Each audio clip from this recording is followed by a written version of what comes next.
그럼 신제품, 신기술에 대해서 빠르게 반응해서 채택하는 그 소비자들에게 영향을 미치는 요인은 뭐냐? 첫 번째, 뭐 우선순위는 아니에요. 첫 번째, 상대적 우려. 기존 제품 대비해서 개선점의 유무를 빠르게 파악해서 나는 그거를 쓰고 싶어 한다. 아까 얘기했지만 아이폰 새로 업데이트되는 건 당연히 무언가 개선되어서 나오겠지. 아이폰의 그 OS가 26 버전으로 올라가면서 뭔가 OS가 업데이트가 됐을 테니까 그걸 빠르게 먼저 개선된 걸 확실하게 느껴보고 싶으니까. 그 다음에 관찰 가능성. 다른 사람의 사용 사례를 목격할 수 있는지예요. 내가 쓰는 것도 좋지만 다른 사람들도 이 버전과 다음 버전 아니면 이 신기술과 옛날 기술을 사용함에 있어서 비교를 해보면서 내가 우월하거나 내가 좀 더 좋은 걸 쓴다라는 그런 여부를 확인할 수 있습니다. 관찰 가능성. 그다음에 호환성. 기존의 가치나 생활 방식이 일치할 경우에 빠르게 채택한다. 기존의 가치나 생활 방식과 일치해야지만 빠르게 채택을 할 수 있다. 빠르게 반영할 수 있다. 채택이 되려면 반드시 기존의 것을 그 개발자들이나 생산자들도 기존의 것을 유지해주면서 그 다음 단계로 넘어가는 방식이어야지만 소비자가 채택을 한다는 거지. 완전히 다른 걸 내놨을 때는 오히려 저항당할 수 있어. 거부당할 수 있어. 그렇죠? 자, 아이폰이 새로 등장했을 때 우리가 왜 혁신이라 불렀느냐? 전화기라는 게 존재했고 이메일이 존재했어요. 그렇죠? 컴퓨터가 존재했으나 그걸 좀 더 쉽게 만들어주고 빠르게 만들어주니까 우리가 수용을 한 거지. 그게 완전히 다른 기술이었다? 그리고 현재 것과 연동이 되지 않는다? 그러면 사람들이 과연 새로운 비용을 써가면서까지 새로운 공간에서 새로운 시간에서 다시 쓸 수 있을까? 아니, 그러지 못했을 거예요. 기존의 것과 연동이 가능하고 기존의 것과 호환이 가능하니까. 그런 면에서 아이폰이나 애플 것을 쓰지 않는 소비자들의 저항은 왜 그러겠어? 윈도우랑 호환성이 아무래도 약하니까. 그 부분이 뭐겠어? 기존의 가치나 방식의 일치감이 조금 떨어지니까. 그쵸? 최대한 그것을 맞춰가려고, 소비를 많이 시키려고 애플이 노력은 하고 있지만 그럼에도 불구하고 일치성이 떨어지는 부분에 있어서는 반대로 분명히 저항하고 있는 소비자도 충분히 존재하고 있다. 복잡성. 복잡성은 최대한 낮추고 사용이 용이해야 된다. 아무리 혁신이라 하여도 채택을 빠르게 받고 채택을 빠르게 반응을 일으키려면 아무리 새 것이라 하더라도 아무리 혁신 기술이라 하더라도 최대한 사용이 용이하도록 복잡성이 저하되어 있어야 됩니다. 최대한 저하되어 있어야 됩니다. 그 다음에 사용 가능성. 빠르게 혁신 기술이 채택되려면 아무리 혁신 기술이어도 내가 시험적으로 사용 가능성이 충분한가. 그냥 이거 맛만 보세요가 아니고 충분히 사용할 수 있어야 된다는 거야. 맛만 보세요가 아니고.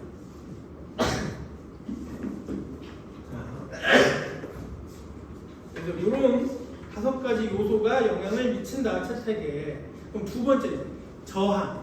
채택 다음에 난 채택 안 해. 신기술, 혁신 제품, 신제품 나는 채택 안 할 거야. 난 저항할 거야. 싫어. 저항. 소비자가 혁신 제품을 거부하거나 수용을 뭐하는 행위? 지연. 여기 2가지 개념이에요. 저항은 거부하거나 지연시키는 행위야. 거부하거나 지연시키는 행위를 저항이라 한다. 자, 저항은 지연이나 거부하는 건데 그 중에서도 저항의 유형은 수동적 저항과 능동적 저항이다. 수동적 저항은 무관심, 변화에 대한 회피. 무관심 두거나 아니면 그냥 변화하고 있는데 나는 모르겠어. 관심 안 둘래. 회피.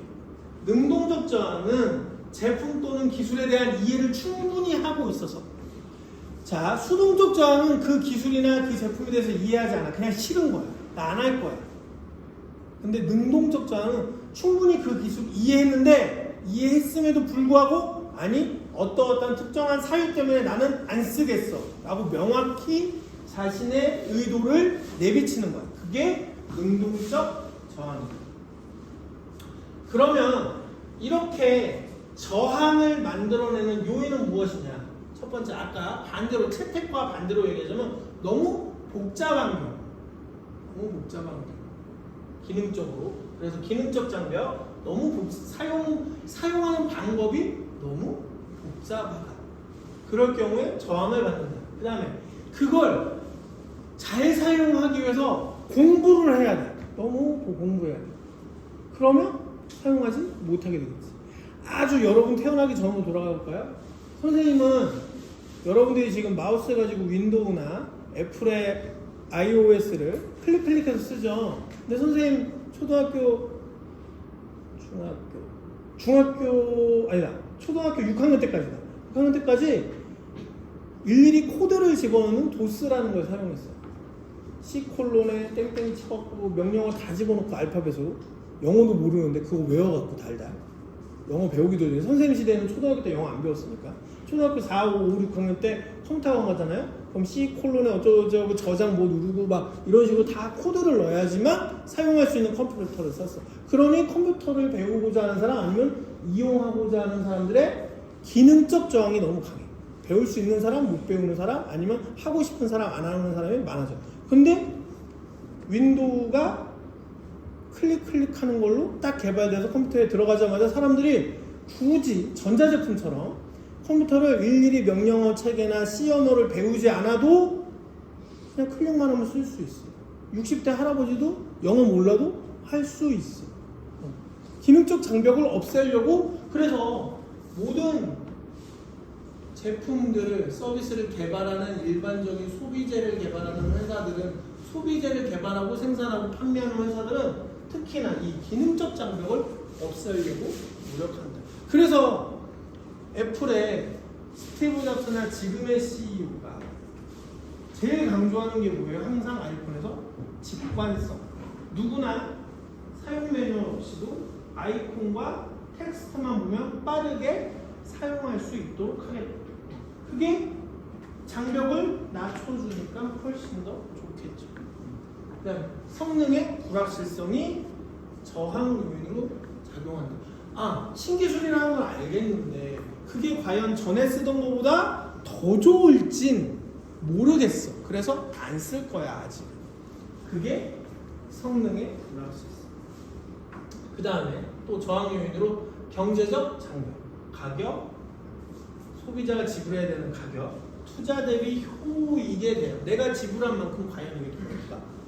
GPT가 쓰기 좋고 점점 머리가 좋아진다고 우리는 알고 있습니다.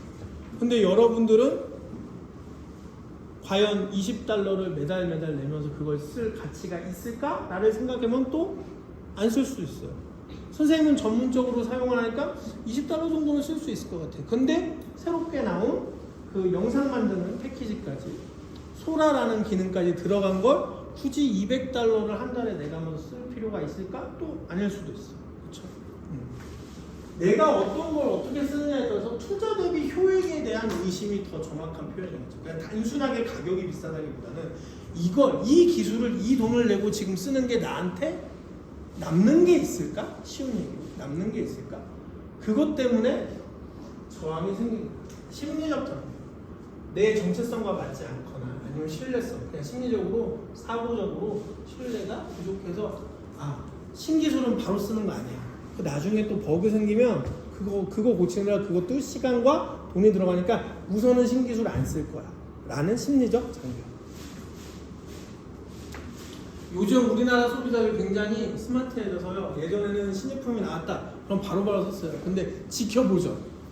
뉴스에 계속 올라올 거. 버그가 뭐가 있다, 뭐가 뭐 고쳐야 된다, 뭐 OS가 뭐가 잘못됐다. 그러니까 요즘은 최소 신제품 나와서 바로 사는 사람들, 저 아까 혁신 수용자나 초기 수용자 대비해서 초기 다수자들이 진입하는 시간이 많이 느려졌어.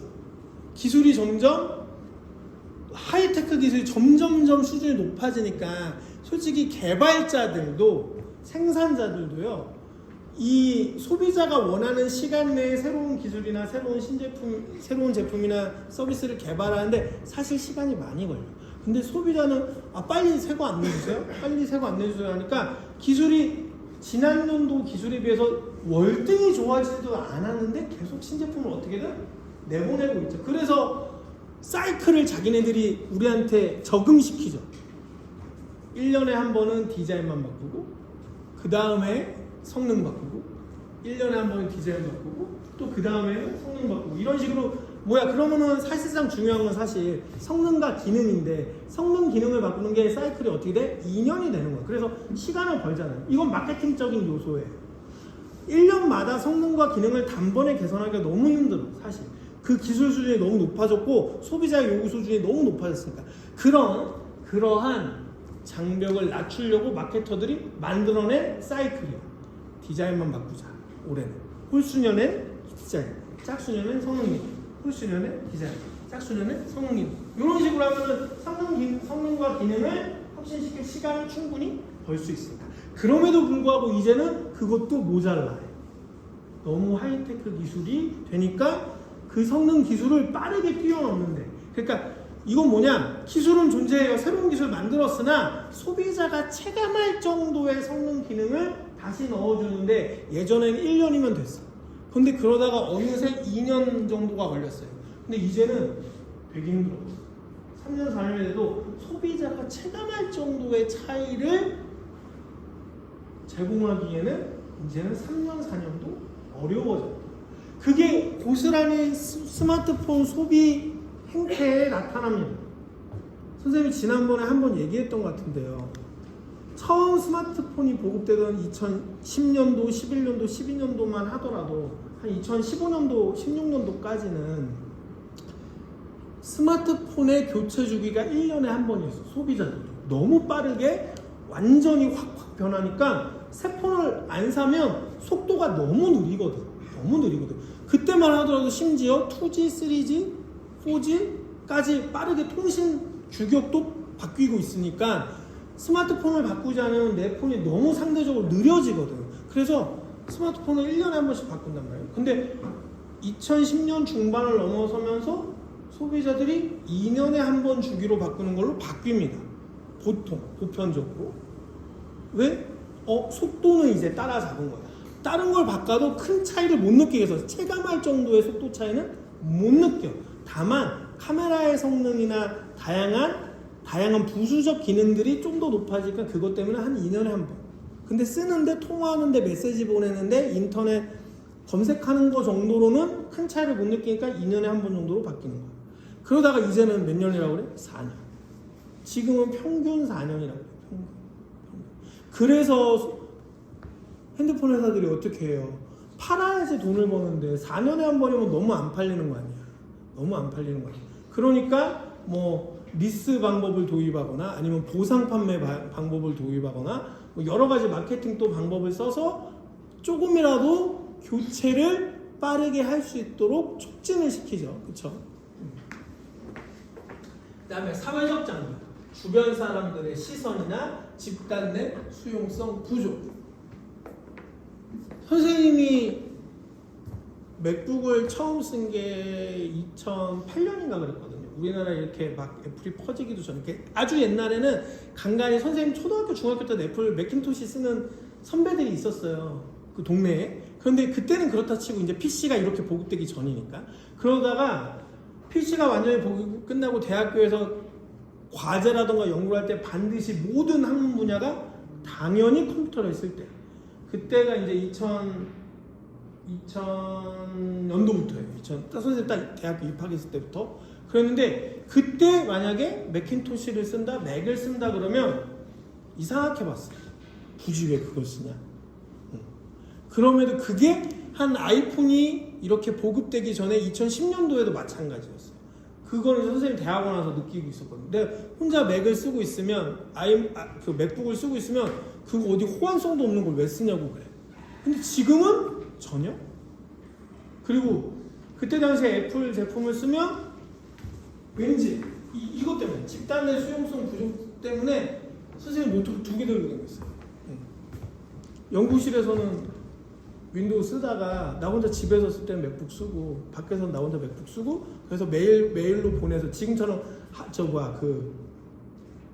뭐라고 그래, 그 웹하드가 제대로 안 되어 있을 때니까 2010년도에는. 그러니까 메일로 보내놓고 또 연구실 가서는 메일로 다운로드 받아서 다시 윈도우에 복잡한 과정을 썼단 말이야. 왜 그러겠어? 집단에 쓰는 이게 나를 이상하게 보고 왜 굳이 그걸 쓰니? 라고. 근데 선생님은 맥 종류를 지금도 그냥 일반 소비자랑 비슷한 생각인데요. 우선은 윈도우에 비해서 잡다한 바이러스나 악성 코드에 안 걸린다는 장점 때문에 써요. 그것 때문에. 왜냐면 윈도우 PC든 한 3개월만 쓰다 보면 뭐 악성 코드 해갖고 다시 한번 밀어야 돼요. 왜냐면 워낙 연구 활동 때문에 이 인터넷 사이트나 이런데 여러 공유 내내 연결되어 있다 보니까 바이러스가 잘 들어오거든. 그러면 한 6개월 한 번씩은 막 다 갈아엎어야 돼. 귀찮아. 그래서 맥을 썼던 건데, 그럼에도 불구하고 사람들이 왜 너는 왜 맥을 굳이 쓰냐, 불편하게. 그런 것도 때문에 일부러 2개 들고 다니면서 하나는 집이랑 나 혼자 개인적으로 쓰고 연구실에서 앉아서 학교에서 일할 때는 윈도우 쓰고 이런 상황도 벌어진 적이 있다. 그게 뭐냐? 집단 내 수용성 부족 때문에 그렇다.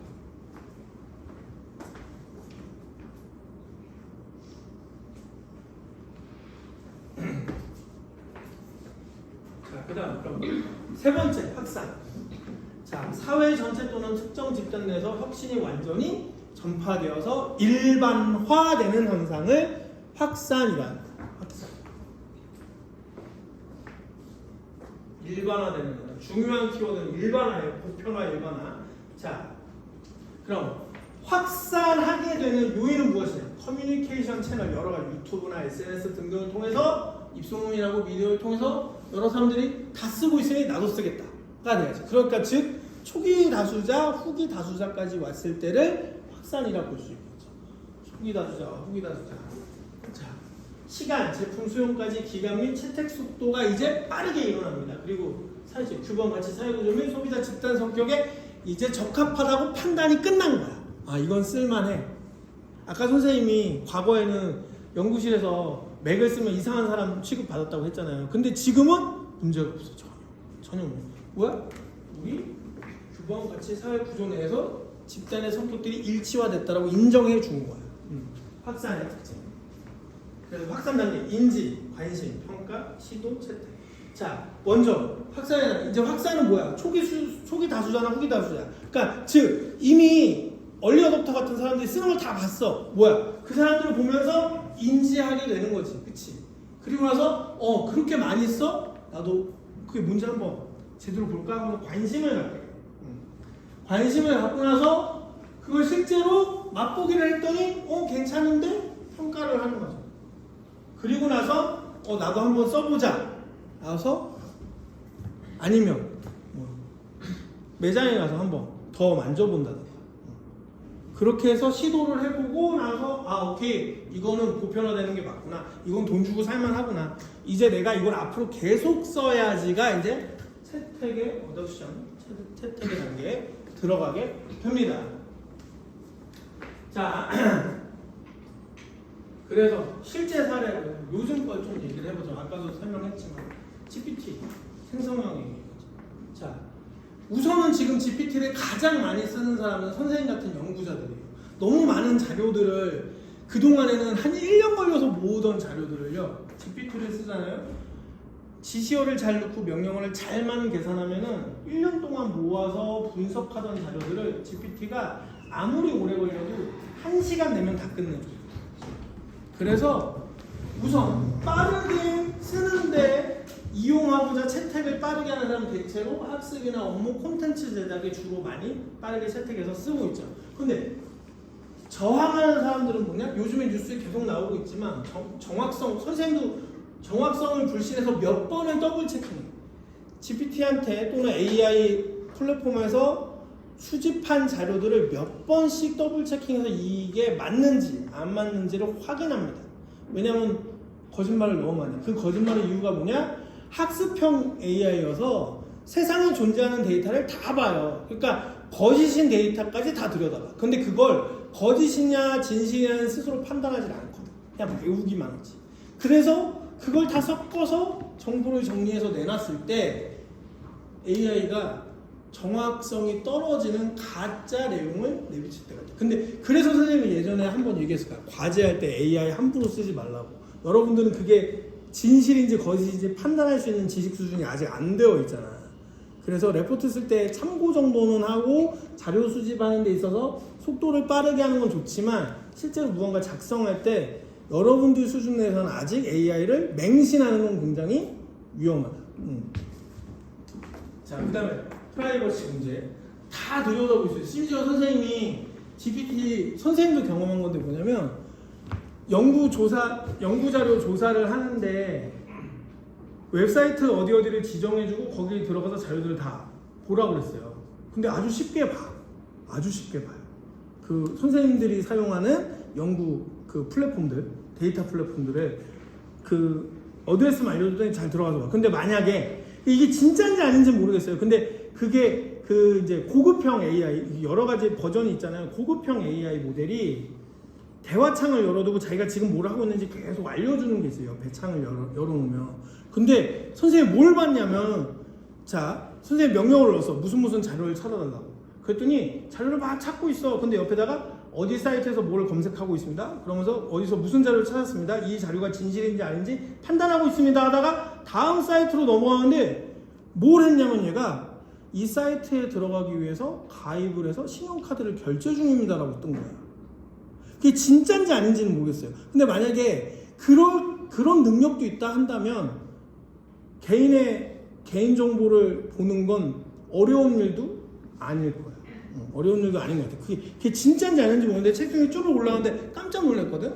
이 사이트에 들어가려면 회원가입이 필요합니다. 회원가입을 하려면 결제가 필요해서 현재 신용카드 결제 중입니다라고 떠 있는 거야. 채팅창에 AI랑 나랑 AI가 이제 나한테 보고하는 거죠. 무슨 일을 지금 하고 있다고 그 지시어에 따라서. 선생님 그런 채팅창도 실제로 본 적이 있어요. 그다음에 확산, SNS, 언론 유튜브를 통해서 GPT, AI 쓰는 게 얼마나 좋은지 사람들한테 빨리빨리 알려주고 그래서 사람들이 수용하게 되지. 그래서 실제로 이런 사례들도 있고 또 전기자동차도 마찬가지.